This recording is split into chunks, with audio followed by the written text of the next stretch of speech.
Fried রাইসের recipe তো আপনাদের সাথে অনেক শেয়ার করেছি। আজকে আপনাদের সাথে শেয়ার করব লেমন গ্রাস রাইস। ভীষণ ইউনিক একটা রেসিপি এবং একটা গ্রিনিশ এফেক্ট থাকবে সমস্ত রেসিপিটার মধ্যে। বানালে শুধু মুখে খাওয়া যায়, লাঞ্চে দিতে পারেন, বাচ্চাদের টিফিন বক্সে দিতে পারেন, বাচ্চারা তো ভীষণ খুশি হয়ে খাবে। আর শীতকালেই এই রেসিপিটা সব থেকে বেশি ভালো লাগে, এত ভেজিটেবলস পাওয়া যায় এই সময়। এই রেসিপিটা একদম অথেন্টিক। আজকে আপনাদের সাথে সেই রকমই একটা রেসিপি শেয়ার করব। নমস্কার, আমি অন্তরা। আপনাদের চ্যানেল অন্তরার কুকিং চ্যানেলে অনেক অনেক স্বাগত জানাই। তার জন্য প্রথমেই আমি চালটাকে ভিজিয়ে দেবো। এখানে আমি সিদ্ধ বাসমতি চাল নিয়েছি। আজকে আমি দুজনের মতো বানাবো, সেই জন্য আমি সেরকমই চাল নিয়েছি। আপনারা আপনাদের পছন্দ মতো কোয়ান্টিটিটা বাড়াতে পারেন। এখানে যে সবজিগুলো নিয়েছি, এখানে নিয়েছি প্রথমে যেটা লাগবে লেমন গ্রাস, নিয়েছি ফুলকপি আর স্প্রিং অনিয়ন, ক্যাপসিকাম, কড়াইশুঁটি, আর নিয়েছে অল্প একটুখানি বিনস। আপনারা চাইলে এর মধ্যে কিন্তু ব্রকলিও দিতে পারেন। ব্রকলিটা ছিল না, তাই ব্রকলিটা আমি দিতে পারিনি। ব্রকলি দিলে কিন্তু আরও ভালো এফেক্ট আসবে, আরও ভালো খেতে লাগবে, দেখতেও অনেক বেশি সুন্দর লাগবে। সমস্ত সবজি আগে ভালো করে কেটে কুটে গুছিয়ে নেব। প্রথমেই আমি স্প্রিং অনিয়নের পাতাগুলোতে অনেকটা নোংরা থাকে, সেগুলোকে আমি আগে একটু কেটে জলের মধ্যে ভিজিয়ে দেবো। জলের মধ্যে ভিজিয়ে দেওয়ার পর এরপরে আমি সমস্ত সবজিগুলোকে কেটে নেবো। এখানে স্প্রিং অনিয়নের গোড়াগুলোকে রেখে দিচ্ছি, এগুলোকেও কিন্তু আমি সবজির মধ্যে রান্নাতে দেবো। বিনসগুলোকে একদম লম্বা লম্বা করে কেটেছি। সমস্ত সবজিগুলোকে কিন্তু আমি জুলিয়ান কাট করে কাটার চেষ্টা করেছি, মানে স্প্রিং অনিয়ন বলুন বা আপনার বিনস এবং ক্যাপসিকাম, এগুলোকে বেশি লম্বা লম্বা করে কাটবেন, দেখতে ভালো লাগবে। তারপরে ফুলকপিগুলোকে ছোটো ছোটো টুকরো করে কেটে নিয়েছি। ক্যাপসিকামটাও কেটে নিয়েছি। এখানে আপনারা চাইলে কালারিং বেল পেপার দিতে পারেন। যেহেতু আমি একটু গ্রিনিশ এফেক্ট চাইছি, সেই জন্য আমি এর মধ্যে অন্য কোনো কালার আর ইউজ করব না, সেই জন্য আমি আর দিইনি। আর এই রেসিপিটা কোনো রকমই কাজু কিশমিশ বা কোনো রকম ড্রাই ফ্রুটস আমি ইউজ করব না, আপনারা চাইলে ইউজ করতে পারেন। সমস্ত সবজি কেটে কুটে গুছিয়ে নেওয়ার পর রান্না করতে খুব একটা সময় লাগবে না। আর স্প্রিং অনিয়নের গোড়াগুলোকেও কিন্তু একদম মিহি করে কুচিয়ে কেটে নেবো।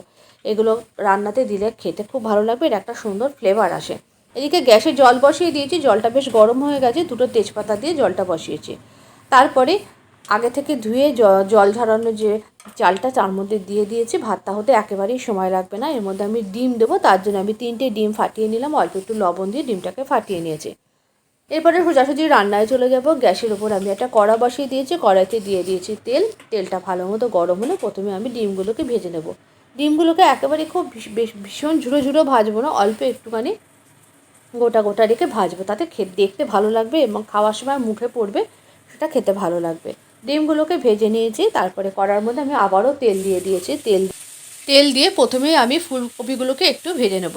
সমস্ত সবজি এমনভাবে ভাজবো যেন সবজির কালার কোনো রকমভাবে চেঞ্জ না হয়, খুব হালকা করে একটু ভেজে নিয়েছি এবং সবজির মধ্যে যেন একটু কাঁচা ব্যাপার থাকে।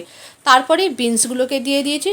এখন কিন্তু সবজি ভাজার সময় আমি কোনো রকম লবণ ব্যবহার করব না। লবণ ব্যবহার করলে সবজি থেকে জল ছেড়ে যাবে, এই সবজিগুলো ভাজা হবে না।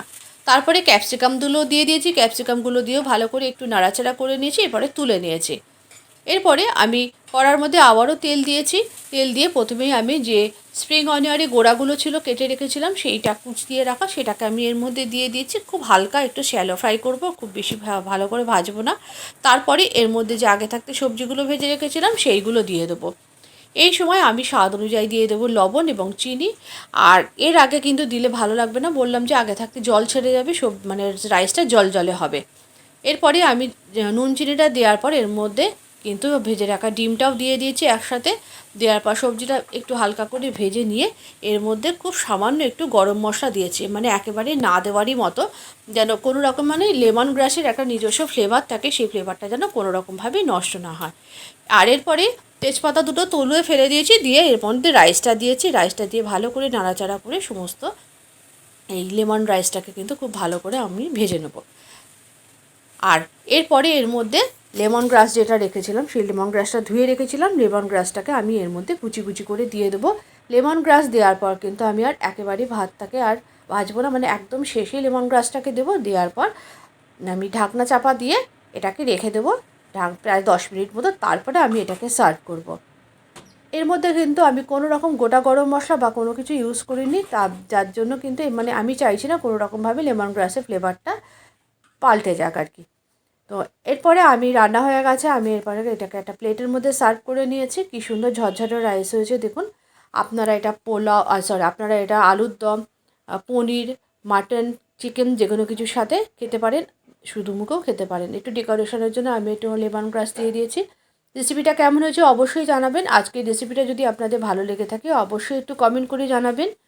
নিত্য নতুন রান্নার আপডেট পেতে অবশ্যই অন্তরার পেজটিকে আপনারা ফলো রাখবেন। আজকের রেসিপিটা তাহলে এই পর্যন্ত। আবারও দেখা হবে পরবর্তী ভিডিওতে আর একটা নতুন কোনো রেসিপির সাথে। এখন শীতকালে এই রকম রেসিপি আপনারা ট্রাই করুন। আবার দেখা হচ্ছে পরবর্তী ভিডিওতে।